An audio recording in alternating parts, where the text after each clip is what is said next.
And since then, I do speak to the groups that Vlatka brings. She inspired me so much. You know already that she's great. I don't have to tell you that. But it gives me such unbelievable courage to go on to meet more people that are doing so much more than I do, that I can learn from them. And we called each other sisters. After the camps, we called each other sisters. So few of our families were left alive, so we picked up. Even if we had second cousins, or they became like sisters and brothers. So whenever I come here, I'm so glad to see Vlatka and the people who came with her. Thank you, Ruth. I'm glad to see you too. Okay. I will start by telling you that I was born in Romania, the part called Transylvania, that was occupied by the Hungarians in 1941. So we had to leave the Romanian school and start Hungarian school. When the war started in Poland in 1939, I was 11 years old. We didn't know what war is or what to expect. I don't think the adults knew either what this will be and bring. It started for us children on difficult things. Where I was born, it was a place where everybody was religious. In fact, I was about 13 or so when I discovered that there were Jews who are not religious. In our part, you were born a Jew and religious, and that was it.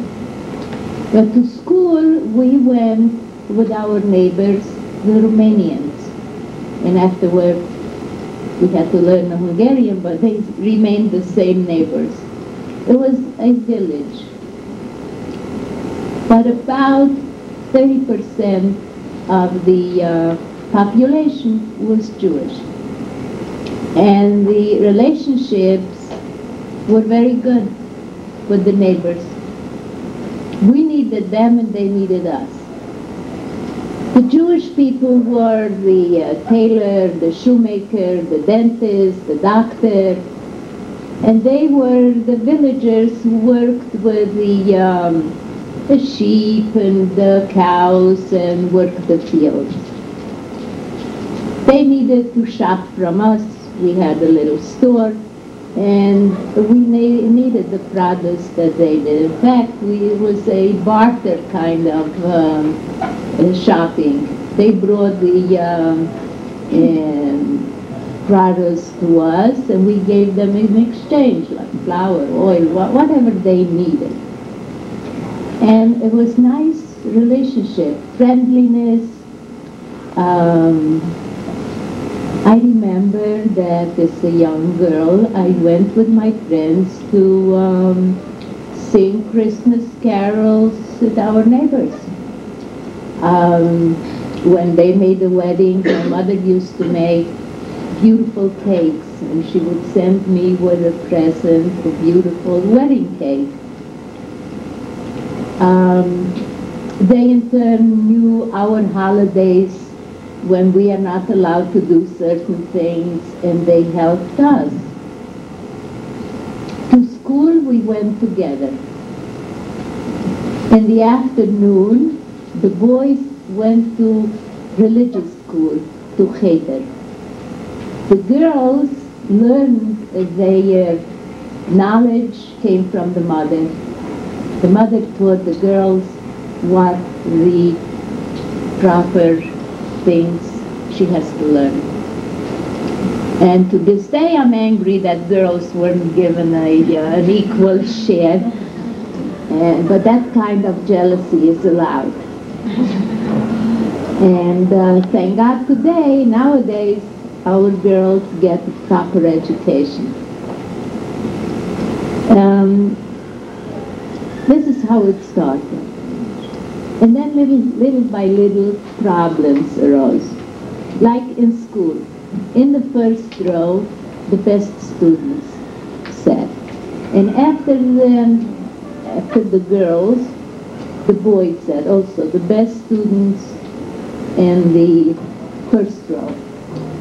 When I told this story in a first grade class last year, they said to me, in our school it's the opposite.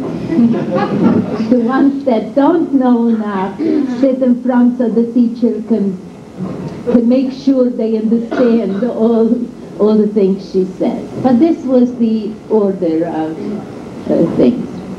I always sat in the first row. I was a good student and I wanted to know. But most of the Jewish kids did sit in the front, because we knew we have to know. First of all, in our blood there is the people of the book, the people of knowledge and learning. That is one of the most important things. Many of the peasants came to school and simply said, I am here because you are telling me that I have to come to school. But my father says he doesn't want me to be a priest, so I don't have to know how to read and write. I can help him with the cows and work the fields without knowing that. So they didn't have the same desire to learning. Suddenly comes an order. You, because you are Jewish, you have to sit in the last row. That was the first slap and insult in my face. I was terribly, terribly discriminated against. This was the first one. Then comes another order. Up till now, you were excused on coming on Saturday to school. But from now on, you must attend school on Saturday. We know that you're not allowed to write. We'll permit you that privilege, but you must be present. Okay. If we were not present, Monday morning when we returned to school, in front of the blackboard, there was a box with pebbles, tiny little stones. On that we had to kneel with the hands up for a long time. It seemed to me a long time. I have no idea how long it was. And then the teacher would come with a whip our hands till they were red, and then tell us, okay, now you can return to your seats. That was a terrible decision to make. Do you go to school on Saturday and the parents don't agree to it, or do you get the punishment? So I did both. And then comes another law, and that was one of the worst. No education for you. You don't deserve any because you are Jewish. Then come other decrees, like we had a store. Because you are Jewish, you're not allowed to sell flour, oil, sugar, cigarettes, all the basic things that our neighbors would buy that needed, that would bring in to make a living. That's forbidden. These are little things, really, in comparison to what happened after, and so on and so forth. We started to hear rumors. We call them rumors, that in Poland, in Ukraine, in all the countries where the Germans occupied, they're killing Jews. We couldn't believe it. We didn't believe it. What can we do? What we did do is pray for them. We did fast, make fast days.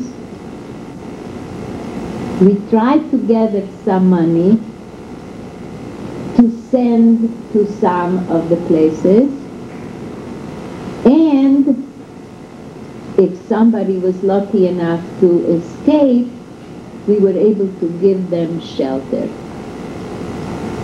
That's all the things that we could do as bystanders, as people that heard about it. But still, you cannot believe and imagine that such a thing is happening. I mean, they're killing people. We were occupied by the Hungarians, like I told you, and in 1944, March 19th, 1944, the Germans occupied Hungary. And at this time, they were so experienced with the shock treatment that they were giving. They were so experienced in their, what they learned in all the other places, that within 4 weeks, we were already gathered into ghettos. Now, we didn't have a ghetto like Warsaw Ghetto or anything as big as that, and work and whatnot. What they did is take the biggest town in the area and emptied that from all the neighbors, and gathered from all the small places, from all over, gathered the Jews and placed them into this one town.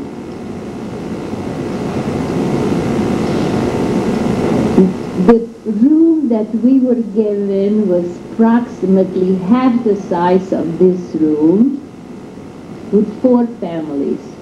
In each corner there was a family with all their belongings and children. Now, talking about belongings, when they took us out of our house, all they allowed us to take was 2 packages or 2 valises, whatever you can carry, that's all you are allowed to take. Now, if you close your eyes and think, what do I have in my home? The home where you were born, parents were born, grandparents. What to take in 2 packages? Should you take a blanket, a pillow? Should you take some clothes? What kind of clothes? Summer clothes or winter clothes? Should you take food? There wasn't very much around. There were war years. What should you take? A pot, maybe? Maybe you'll be able to cook a meal. These were the belongings that one could take. A very sad thing to think back on is that our neighbors, who were our good friends, really good and true friends, suddenly changed. They became different people and were laughing at the top of their lungs when we were taken out of our house, and said thank God we're getting rid of you Jews. And laughing. These were yesterday's friends. And suddenly today they have changed. You Jews are praying for Messiah. Well, our Messiah arrived today. And we're getting rid of you. And it was only because they knew that they can go into the houses afterwards and plunder and take what they wanted. Because we were allowed to take such a small amount with us. And that saddened me terribly, to the point that after the war, I never returned to my birthplace.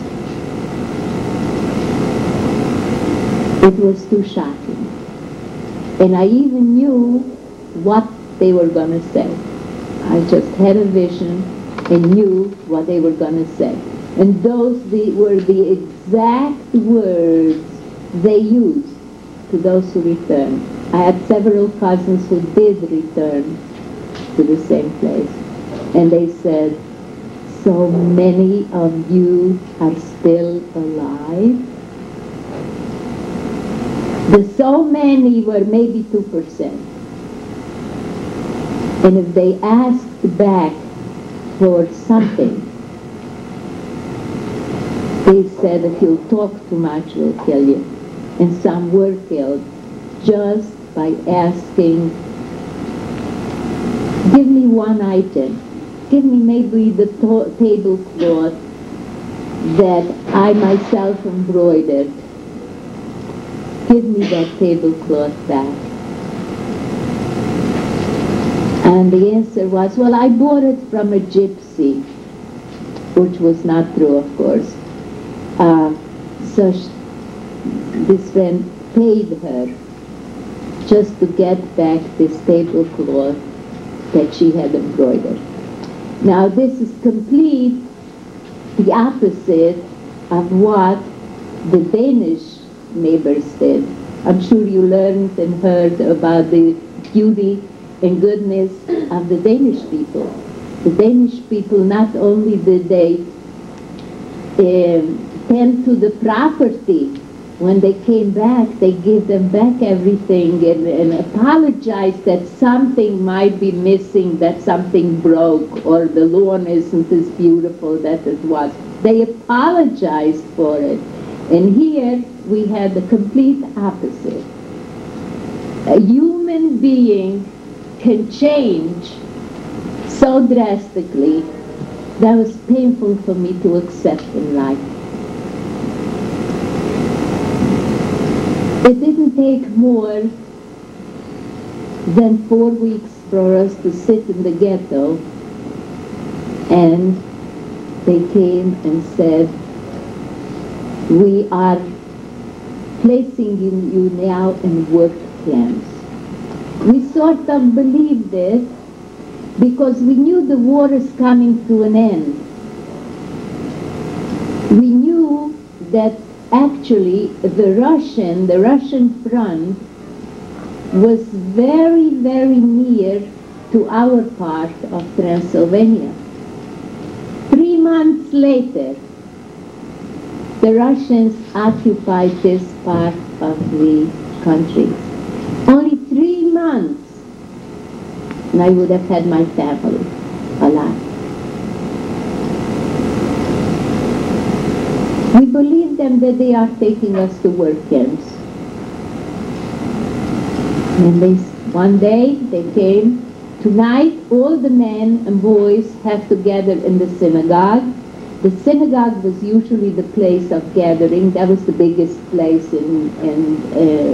anyway. All the men have to come. Now the men, I must make a point that the men between ages of 18 and 45, something like that, were already put into work units. Before that, they called it the army. There was no army. They didn't get any uniforms or guns or what. They were placed at the front to make sure there are no mines, or to dig whatever they had to dig there, and that kind of work they were given. But these men who could have done something to fight, because usually people ask me, how come you didn't run away? How come you didn't fight? How come you didn't do something? Nobody could do it. The women and children and old men and young boys, what can they do? Besides, our neighbors did not offer any help. I appreciate so much when I hear of families who were hidden by their neighbors. Nobody offered by us. One family offered to take 2 girls. Girls, it was easier to hide, and they refused. The 2 girls said, no, we'll go with our family. We don't want to be hidden. But the rest, nobody helped. And actually, we didn't really know to be very frightened. Next morning, after the men had been gathered in the synagogue, next morning, we were told the women and children have to come and bring food. Now, the community organized that everybody got some flour the day before so they could bake some bread to have something, some food for the trip. Don't forget, we didn't live in our homes anymore. We lived in a ghetto where we had 4 families in a room, a kitchen maybe for 25 people to prepare. So we weren't so much worried about the food. Okay, so everybody baked some bread and took along. And then we are told we have to walk to the train station. It was quite a trip. To walk to the train station was a 4-hour walk, but we had to pass quite a steep hill, quite big. The neighbors very nicely contributed in their horse and wagon to help the very old or sick to get onto the wagon, till they got to the mountain at this hill. They said, you have to get off because the horses won't be strong enough to go over with the wagon. We arrived at the train station, and there were cattle cars, something that we have never seen before. The doors were wide open. Of course, we weren't given a ramp like animals are given to go up. We were thrown in. We were thrown in like packages of garbage. And there were 80, 90, or 100 in each cattle car. Families were separated in many instances. The children were in one place, the mother in another place.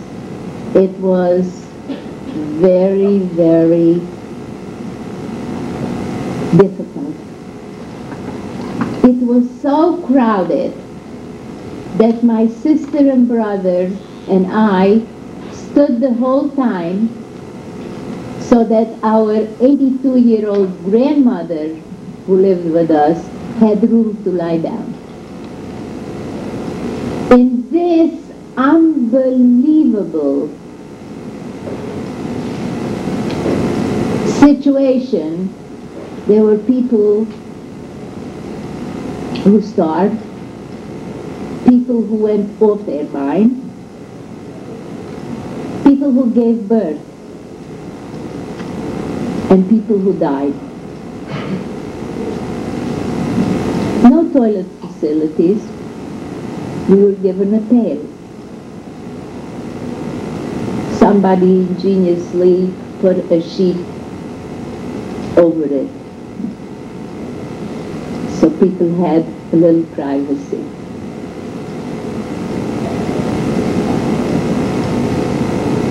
days and 3 nights, we were crowded in to this, I don't even know what to call it. Hell? I wasn't there yet, so I wouldn't know. In the middle of the 3rd night, the train stopped. It stopped, and of course we didn't know where we are.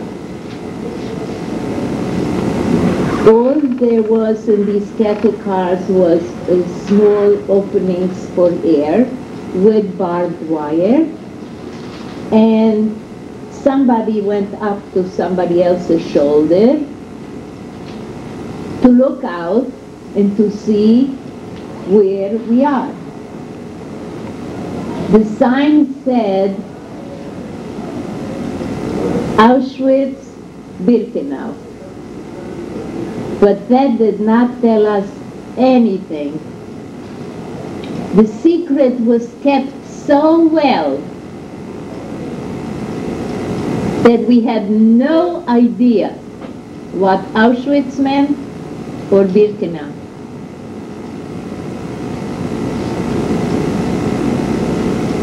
And after a short while, the doors were unlocked from outside, of course, and some men came up to the cars, some men who wore some very funny looking to us striped uniforms. We thought they were pajamas. We thought they are from a mental institution, and they had to empty the cars very quickly so they could clean them, so they could send them back. And we were thrown out. We were told, don't take any things that you have with you, just out. And everything was a shock treatment. Everything was with yelling, beatings. The SS were there very ready to hit over the head, and everything was yelled at us, hurry, run. The men in one row, the women in the other row, and run, go.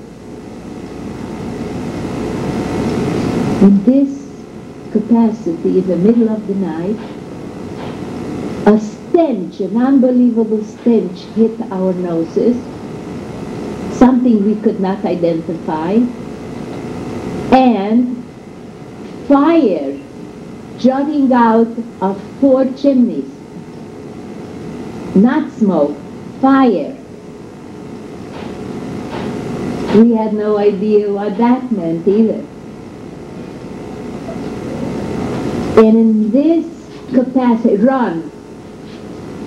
Suddenly we got to a station. One station where SS men stood.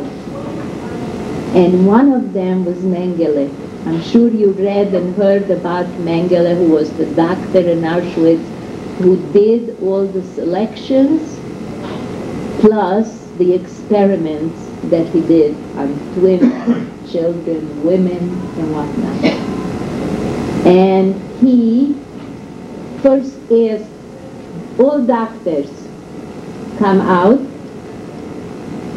all dentists, come out, all twins, come here. These were the people he needed to help him in his work. And then he stood there and with the finger selected. We didn't know what it was. Just he pointed some people to the right and some people to the left. From my whole family, I was thrown to the right side. I very quickly ran back to be together with my grandmother, with my mother, with my sister, with my family. And again, I was thrown to the other side. The others went to the left side. And that was the last time I ever saw any member of my family. it became known to us that that same night they were marched straight to the gas chambers and they were burned the same night. Of course, we had no idea. Now I find myself thrown together with a group of my friends, my cousins, mostly the same age. By this time I was already an old lady of 16, almost 16. But we were never children. Those war years, even though we were not in camps, we were still at home, those war years were war years. And we very, very quickly had to grow up. And I find myself with this group of people, and we all shiver together, and we don't know where we are or what is happening to us.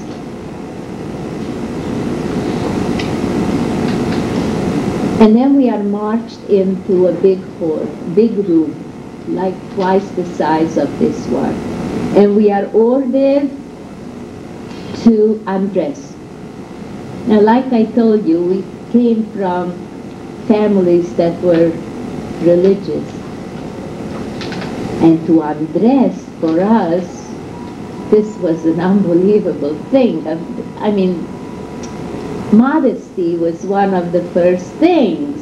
We didn't undress in front of the mother or sister. It was all done in privacy.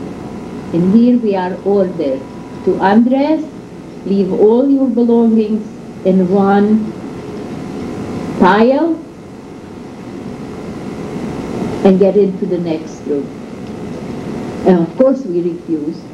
And we started crying, screaming, and we refused.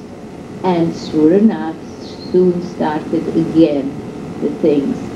Shooting, beating, screaming, and the dogs. The dogs were the greatest helpers for the Nazis. They were trained that whatever they were told, they can do. And then one woman gets up on a table and she said, "Girls, many of you know me. I am Dr. Pearl. Dr. Gisela Pearl was from Siget, the same town of Elie Wiesel, the same city where he was born." And she says, "Many of you do know me. And I'm here 2 weeks already. And I'm asking you to please listen and do what they tell you to do for your own benefit. And I will be here. And whatever I can do for you, I will help you." Sure enough, many of us did know her and took her advice, listened to her, and we did undress. And then we were marched into the next room where we were ordered to sit down with facing the wall, and they came and cut all our hair off, shaved us, all parts of the body. And then we were marched into the next room, and there were some showers, and some cold water did come out of it. Some drips of water, no soap, no towel, of course. And we are taken into the next room. It was freezing. It was May 18th, but in Poland, May 18th is still very, very cold. Not only were we so cold, but it was also the fact that for 3 days and nights we were in these cattle cars and no warm food, and if somebody had some dry bread, that's what they had. And we were all shivering with fear and cold and whatnot, and we were given a dress, a shirt dress, a gray cotton short sleeve shirt dress. And I very naively say to myself, they're so nice, they're giving us a nightgown. Little did I know that that was going to be my dress for the duration that I was in Auschwitz.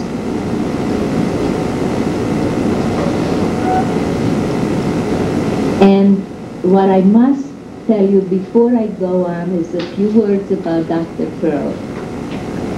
Dr. Pearl, who was a gynecologist,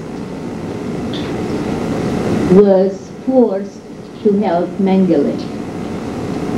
She discovered that what he did is those women who are pregnant come to the other side, you are going to get extra nourishment, extra milk. But what he did is do experiments on them. Experiments like let her give birth, take the infant, put him in a crib, and see how long it takes for an infant to die without food.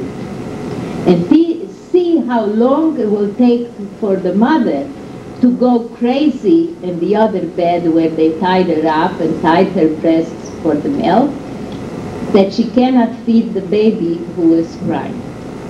These are the kind of experiments he did with the pregnant women. What she did is let these women know, anybody who is pregnant, don't go when Mengele asks you to go. Come to me.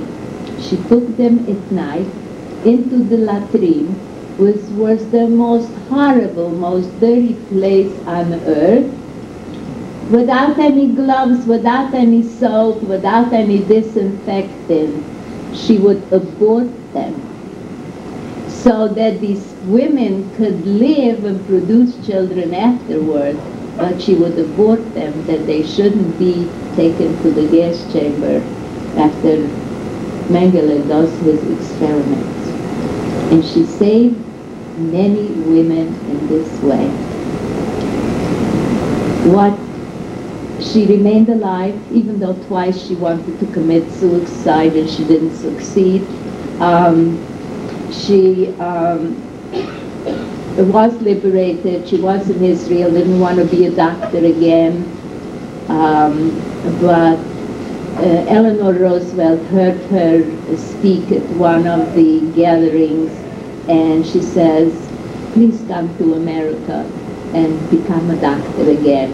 And she said, I can't, the quota visa is difficult and I don't want to be a doctor again. She convinced her. And even Congress passed a law, special law for her to be admitted to the United States. And she went to the United States. She was a successful doctor in New York. And when she retired, she came to Israel, where she had a sister who was still around. And she volunteered not far from here is the Shaare Zedek Hospital, where she volunteered and came to help deliver babies. And before she would go into the delivery room, she would pray and say, God, make sure that this one is alive. You owe it to me for all those that I had to destroy to save the mothers. And to her, the miracle of life was still one of the most precious things, but she had to destroy so many. She was about 82 when she died several years back, and all her possessions she left for the hospital, and they are now working on making a film of her life. She also wrote a book. The book was written quite soon after the war, like 2-3 years, so it was so fresh. It's so not literal, but so true, every little story. The book is called I Was a Doctor in Auschwitz by Gisela Pearl. gift shop in Sharet Zedek Hospital is still selling some of the books when they have it available. I couldn't pass up not telling you about this wonderful woman, or what one can help the other one, and we did. We did try to help one another. That was a very important thing in our life, to have somebody you worried over and somebody who worried over you. And all the rest of the happenings to us, we needed that kind of support. And we did. Like every morning and every evening, we had to stand in line, 5 in a row, to be counted. Even those who died during the night also had to be brought outside and also put 5 in a row so they could have a proper count. If we notice that one of us is weak, looks weak, we would place her in the middle of the 5. Not that she should be seen from the front or from the back, to be able to physically support her, and also pinch her cheeks, to make the blood flow, to make her alive, to fool the authorities. Otherwise they would select them and send them to the crematorium, because they are not strong enough to work. That was the main thing when he selected us, Mengele, was to see that we are able to work, able workers. He didn't go like one young man asked me, was I chosen to remain alive because I have blue eyes? I said, no, definitely not. Just by chance. Just by chance that he looked at who is able to work. And from our whole transport of that evening, that we were 4,557. He chose 12% for the workforce. The same thing that was happening to us was happening in the men's section. Now, we are going out after receiving his dress and wooden shoes, and we're getting outside where it's freezing, and we're waiting and looking at each other without recognizing each other. Even sisters could not recognize each other. You can imagine. Everything is taken away from you.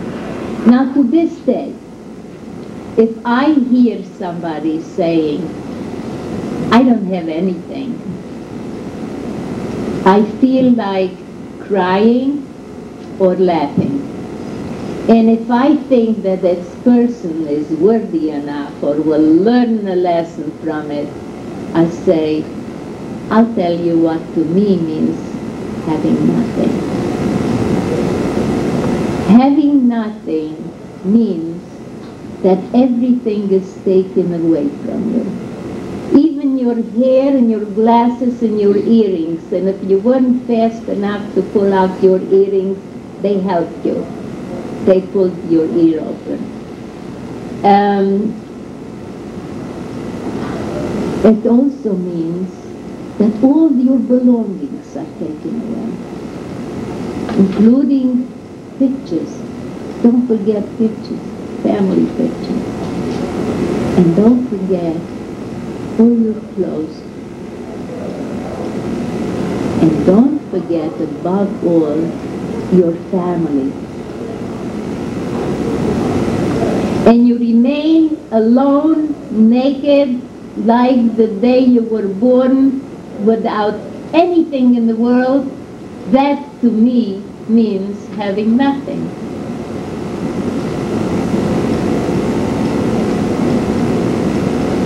Now, we were taken to the barracks, which were long wooden barracks, and on each side of the wall there were cubicles of wooden shelves, 3 rows in each side, and the middle. The middle, there were also 2 rows. We were 500 girls in this barrack. The place that 6 of us got to sleep in, to live in, was so small that we figured it out that 3 of us with the heads to one side and 3 with the heads to the other side, so that we were packed like the sardines in the cans when you open a can of sardines. And you have, now in the night time, if one of us had to turn around, all 6 had to turn around, because the small place was so small.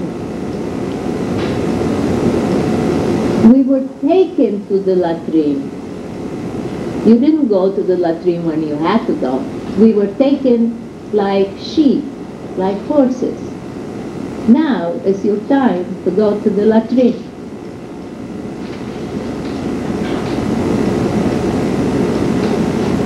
Otherwise, everything was locked the whole time. This lasted,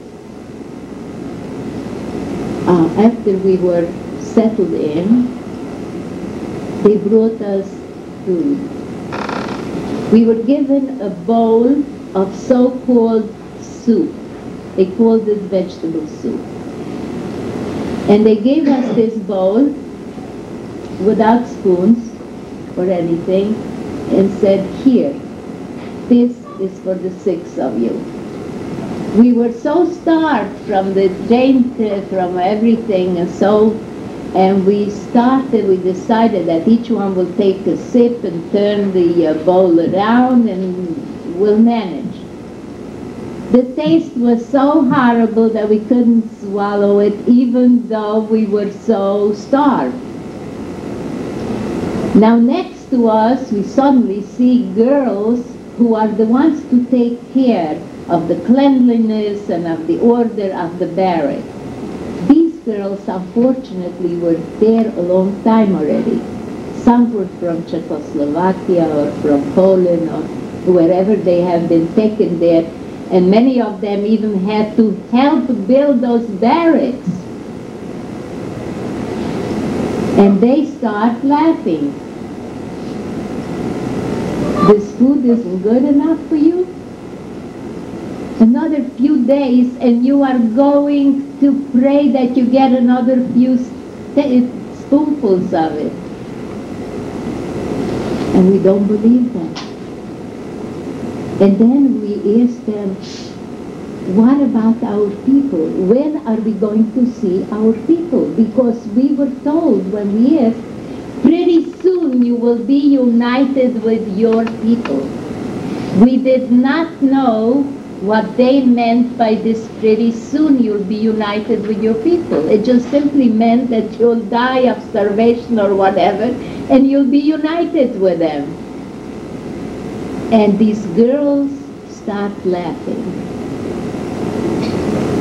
They're our own sisters. They are there a long time, and they say to us, stupid Hungarians, don't you know where you are? Don't you know what this is? What do you mean when you're going to see your families? Don't you see the fire jutting out of the chimneys? This is where they are burning your people now. And we just fell back and scared and not believing, how in the world can they tell us such a horrible thing? I mean, a few hours before we were together with our people. What do you mean they are burning our people? We didn't believe it. We couldn't believe it. Didn't want to believe it. And we said, they are here a long time already. They went off their minds. They are crazy. How can they tell us such a stupid, unbelievable thing? That they're burning our people. But after being there several days, we sure found out. How did we find out? We saw train loads, transports arrive. Normal people, normal looking. They have their clothes, their luggage, their children, and they're walking in. And several hours later, a small group comes out, and they look like monkeys just like we did, after we just couldn't recognize each other. And they look the same monkeys. Then we started to believe and know what really is happening. Not everybody wanted to believe it, but we knew that they were right. We also understood and realized what that horrible stench was that we lived with over there. It was burning human flesh, which we had never experienced before, of course.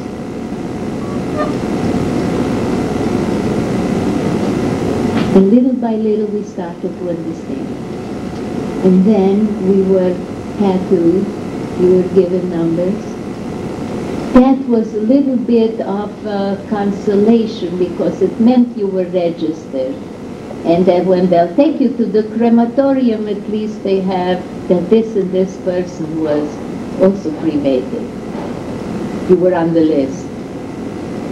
And we were chosen to work, to dig ditches in the area of outside the camp.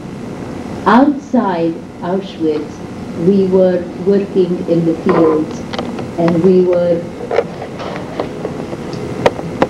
marched out in the morning, accompanied by a couple. A couple was usually a woman who sat in jail, is a political prisoner or is a murderer or whatever her title or reason that she was sitting in jail. She was given a job. Instead of sitting in jail, you can come and watch these murderers, these Jewish murderers. And they were very happy to do it. Some were terribly sadistic. Some were political prisoners who were very nice, and sometimes even able to give us a piece of bread. Now, also with them, we had SS men with their dogs accompanying us, and we marched out to work and back from work, accompanied by an orchestra. They had taken the finest musician of Europe, formed an orchestra, and we were accompanied by an orchestra to go out of the camp to work or return. And also, of course, the people who were taken to the crematorium. Everything is the most unbelievable thing. I really don't expect you to be able to understand or to feel that. Because today, thank God, after living in normal conditions, we ourselves cannot believe it that we really went through all that pain and agony and hunger and sickness, and we did remain alive and remained a little bit normal.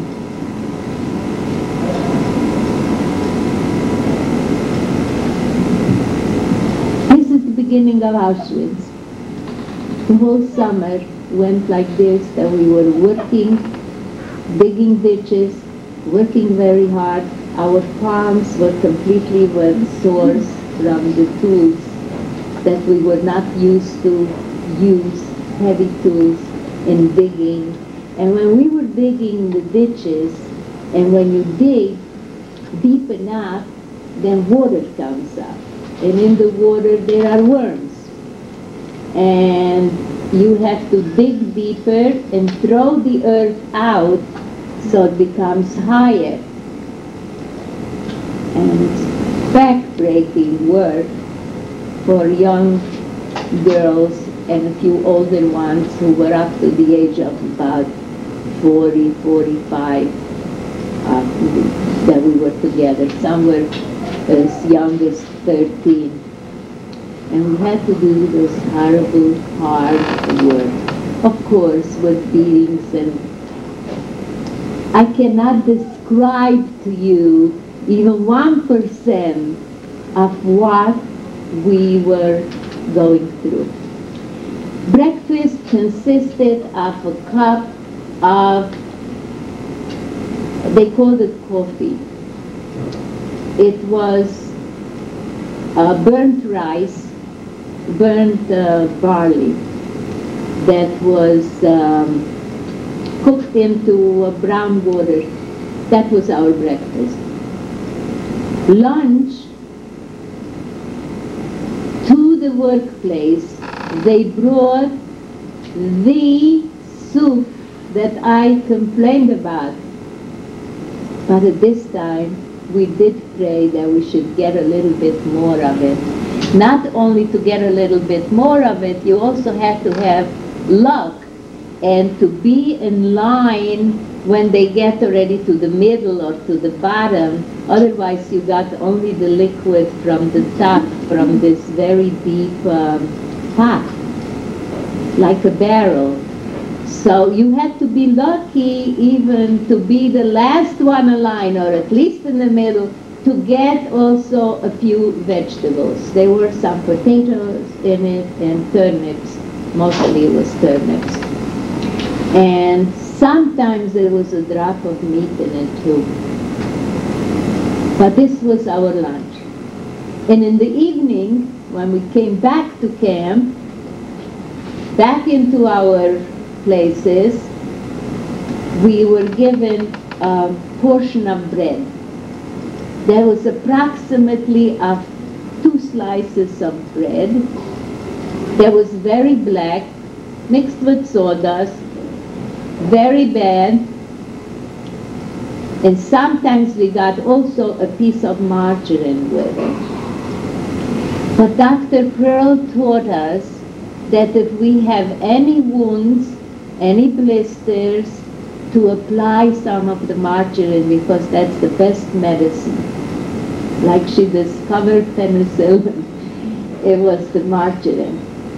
So we tried to use it for our wounds.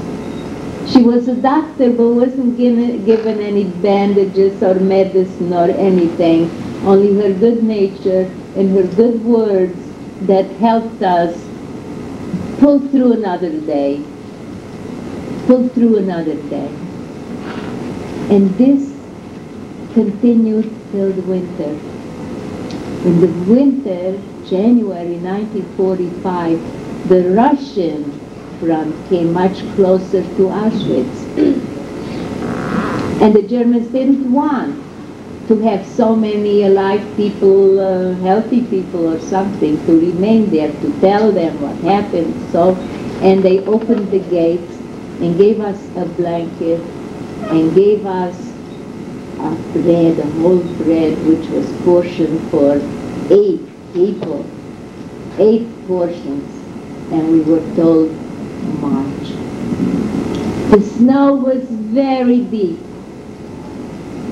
and very white, and whoever fell down and could not march anymore was very nicely shot. And the snow became very red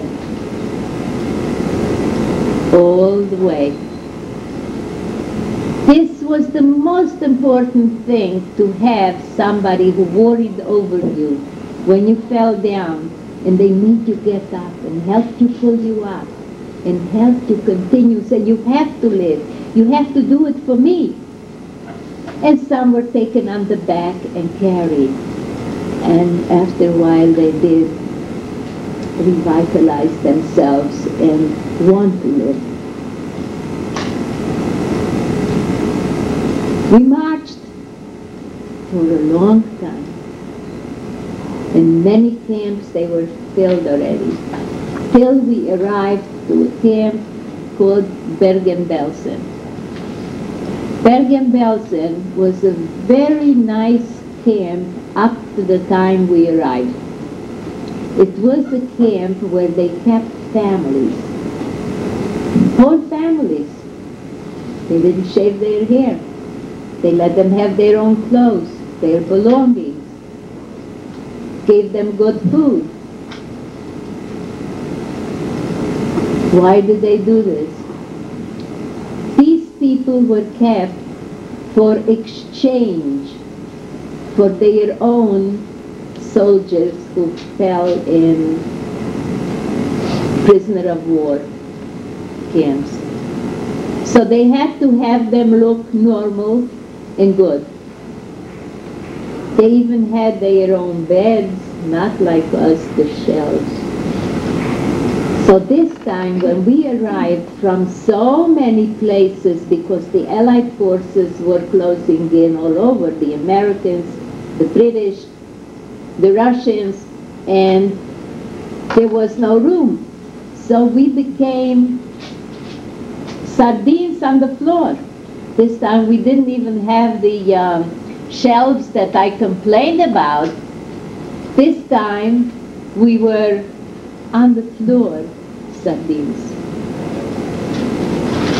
There was still some work going on in the camp. But suddenly we arrived to April, and it's spring, and everybody gets sick. Typhus, dysentery, tuberculosis. Above all, the most annoying, horrible thing were the lice. We were covered by the lice completely. Up till the time that we still had a little bit of strength left, we would just shove them off our bodies. But then we had no more strength left. We were already sick on the floor, without any nourishment, without anything. It happened that the British came closer to Bergen-Belsen, and Field Marshal Montgomery, who was really a man of war, who saw suffering, who saw unbelievable things in his life. But when he came into Bergen-Belsen, he cried like a little baby. Not only the unbelievable sight and stench, that was just, many of them just walked in aside and threw up. That's what hit their eyes, were mountains of dead skeletons outside each barrack, because they have never seen anything like it, and because there was nobody strong enough anymore to bury the dead, so they were in mountains of the skeletons outside. Those who still had a drop of strength were walking around like zombies. They themselves didn't know where they are or what's doing. What happened was that the Nazi women, and the Nazi women were worse than the men Nazis. They were more cruel, more sadistic. They shut off the water in the camp and ran away.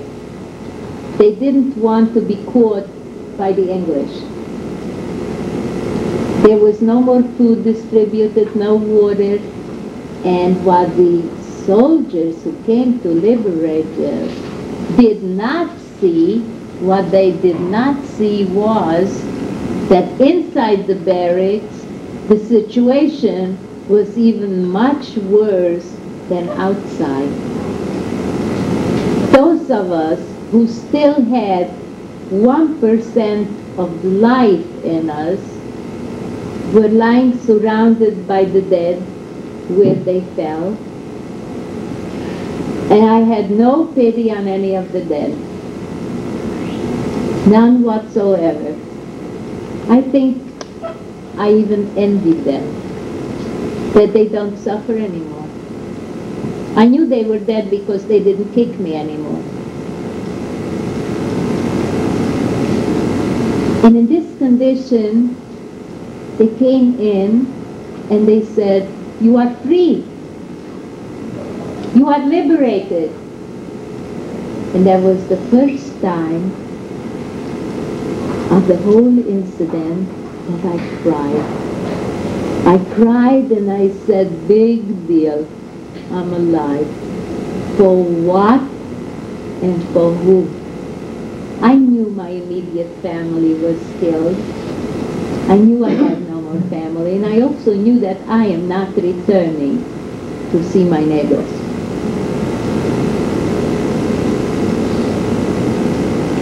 And suddenly, I discovered the dead. I haven't seen them before. They were invisible to me. But suddenly, I said, they are dead. They died. Some of them were as many as 4 or 5 years in the camps. Survived many camps. And this is the end. And they died. Suddenly I had pity on them. I lost quite a few cousins after the war, after the liberation, because the English who came in and saw us in this condition, whatever they had in their pocket, whether it was a piece of chocolate or a can of tuna fish or a can of sardines, they gave to these starving people. And many of us ate and died. Our stomachs were not made for that kind of food at that time. I didn't really know the amount. I just knew that there were very many who died. But several years ago, we brought from England one of the chaplains who came in with the soldiers, and he told us that after the liberation, 17,500 died from eating. I just can't forget that amount. And he told us that the soldiers said, "For this we fought. Anything will come out of this. We look more dead than alive, and we look like garbage." But they very quickly set up tents, hospitals, picked up the ones who still had some life in them, and took them quickly to treat them and do whatever they could to help. Now they caught the SS women who had run away, brought them back, and made them pick up the dead skeletons, place them on trucks to take them to be buried in places of 5,000, 10,000, 20,000. These were the amount of the graves. So they were placed there. And another thing that I will never forget was that they lifted their ugly heads and said, "We will do it again. We will make another Auschwitz, and we will make another Bergen-Belsen." And that too, that memory never left me either. And I couldn't believe in humanity. People asked me, how come you stayed religious and believed in God? And I said, whom else could we trust? Humans? What kind of humans? We didn't believe in humanity. There wasn't any for us. How could you believe when you see what the human, so-called human person can do? We continued in this several months where we were treated like gems and given food and whatnot. And then from Sweden arrived a group, and they said, we want to take you to our hospitals, to our country, and heal you. And I was lucky enough to get into that group where we were taken to Sweden, and we were given medical care. We were retaught how to live and how to laugh. And they did give us back the belief in humanity. I do remember one evening that we were taken to a new place after the quarantine. They gave us very light food first and really tried to make people out of us. We didn't look like any up till then. And so we walk in, and there are tables set with white tablecloth. And on the table there are plates with every setting, and there are pitchers of milk, and there are sandwiches, and there are cakes. And we just went like this. We couldn't believe it. We thought, are we dreaming? Is this true? And we asked the other one, you pinch me. Let's see if I'm still alive. We're allowed to take this. We're treated like humans. We have forgotten. We have forgotten that there is such a thing. And here they returned to us humanity. And then from Israel came volunteers. Young women, young men who decided that they have to contribute. And don't forget, it was the war years, that they had to defend each inch of their existence here. But they felt that they had to pick up and help these remnants, to help them in some way. And they came in and they gave us new hope and said, what do you mean you're sad? Why should you be sad? There is a future for you. You have to come and help us build a country. We'll build a country so things like this that happened to you cannot happen again. And we just blossomed. And they really gave us help and hope, Swedes and them, and together schools formed quickly to replace for us some of the war years that we weren't allowed to learn, when we had to hide and we had to live like rats, and they recaptured for us the world. We relearned how to live. Then I discovered that my father's mother, my grandmother, who before the war had left for America to meet her, to be united with her two sons. That was in 1939, I mean 6 years before that. I didn't know any address. I didn't know if she's still alive. She was an old lady where she lived. I didn't know if they'll want me or anything like that. When they found me and I found them, it was a very happy occasion. And they said, "You will come to us." And I said, "No, I'm going to Palestine. I have to go help build a country." And then they said, "Okay, come for a visit, to visit your grandmother, your uncles, and then you'll continue from here." And that I accepted. And of course, it was a very happy occasion to arrive and to be such a small part of the family, to be part of a family. And I remember the next day a neighbor came in and he says, the next day after I arrived, "How do you like America?" I said, "I didn't come to like America. I only came for a short visit. I'm going to Palestine." And he was terribly angry with me. And he says, "People like you are allowed to come to our precious country and you are not even liking it?" And I learned very quickly I'm not allowed to say that I don't like America. And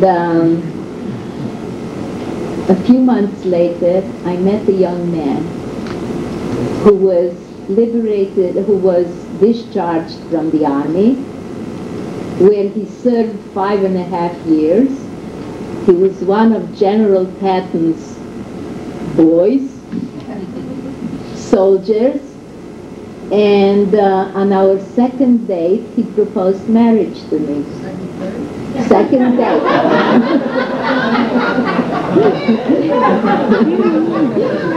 And I said, "No, I'm sorry. I'm not staying here. I'm going to Palestine."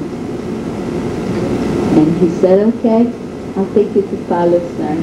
And I had nothing more to against him because he was a very nice-looking young man.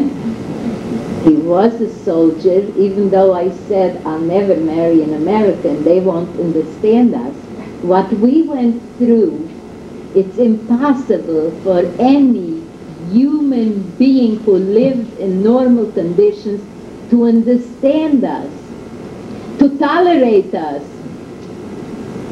But he was 5.5 years in the army. He did see war. He was liberating some of the camps. He fought the Germans. So I had nothing in that part against him. And we were married shortly. We were married 6 months later after we met. And in fact, the same time that Israel was born. And yesterday was we celebrated our 50th anniversary. And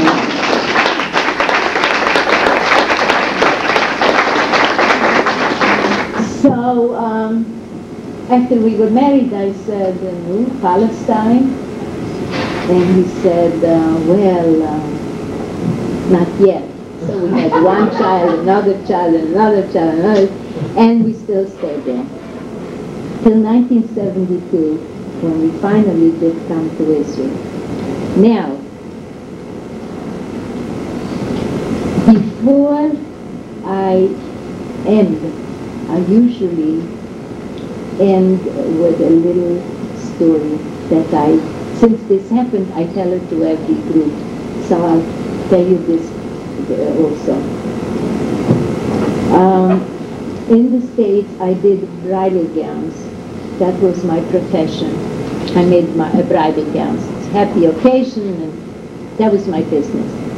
When I came to Israel in 1972, I still continued with this kind of work.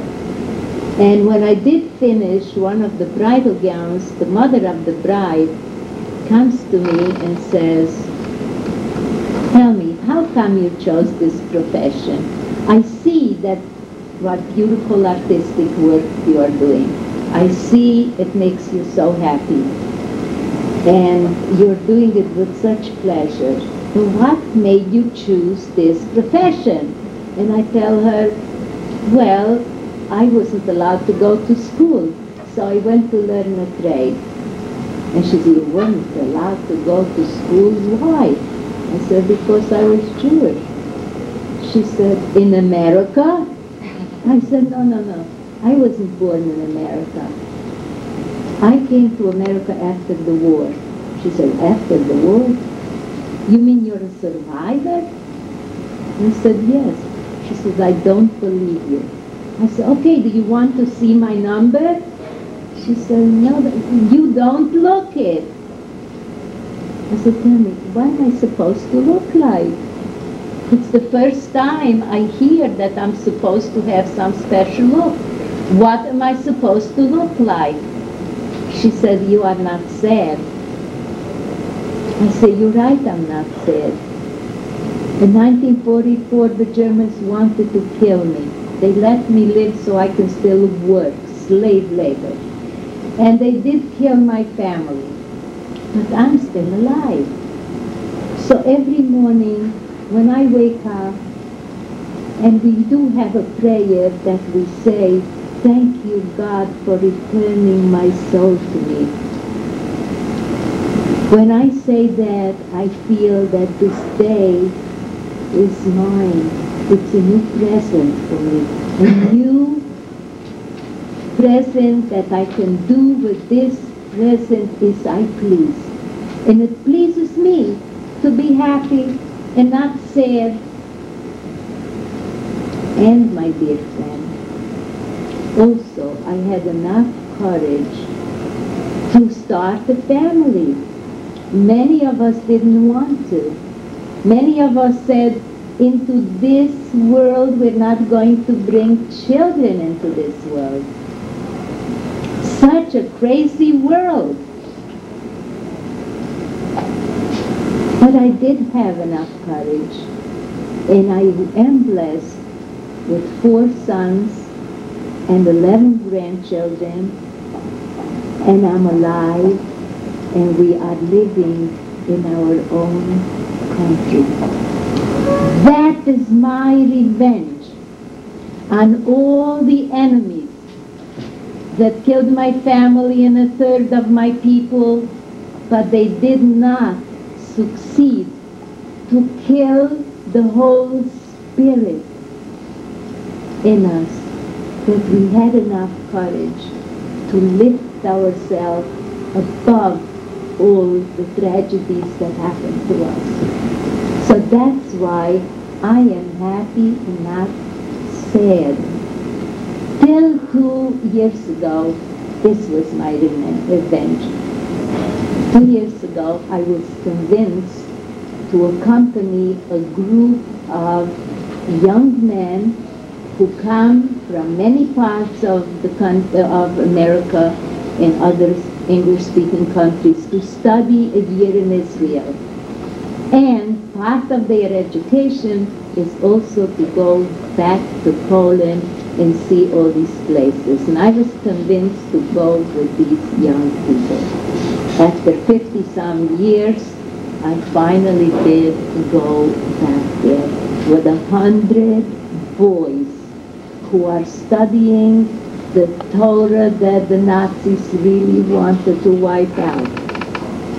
And when we arrived in Auschwitz-Birkenau, to that gate where I was taken through, this time I went, and we stopped at that gate, and at that gate, I was given to say a prayer that I didn't even know that it exists till then, that in this place, a miracle happened to me, and I remained alive.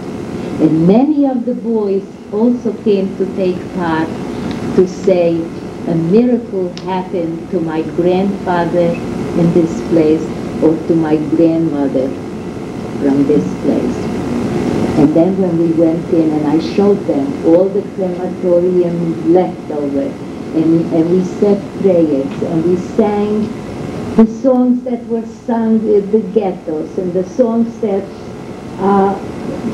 had hope in them. And then I showed them where they separated me from my family. And I showed them all the things.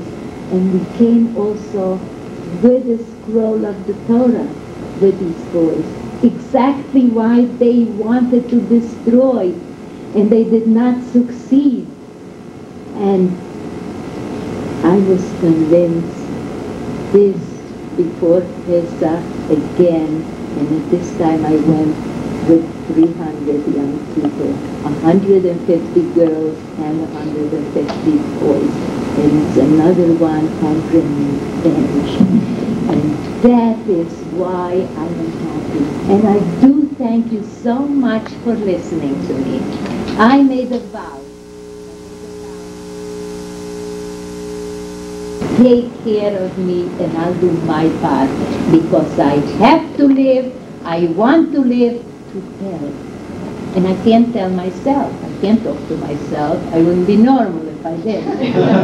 And you, my dear people who are listening to me, who are becoming my ambassadors, who are going to tell to your children, to your students, to your families, and this will be carried on further. Because I don't know why I was left alive. I wasn't better or worse than the other.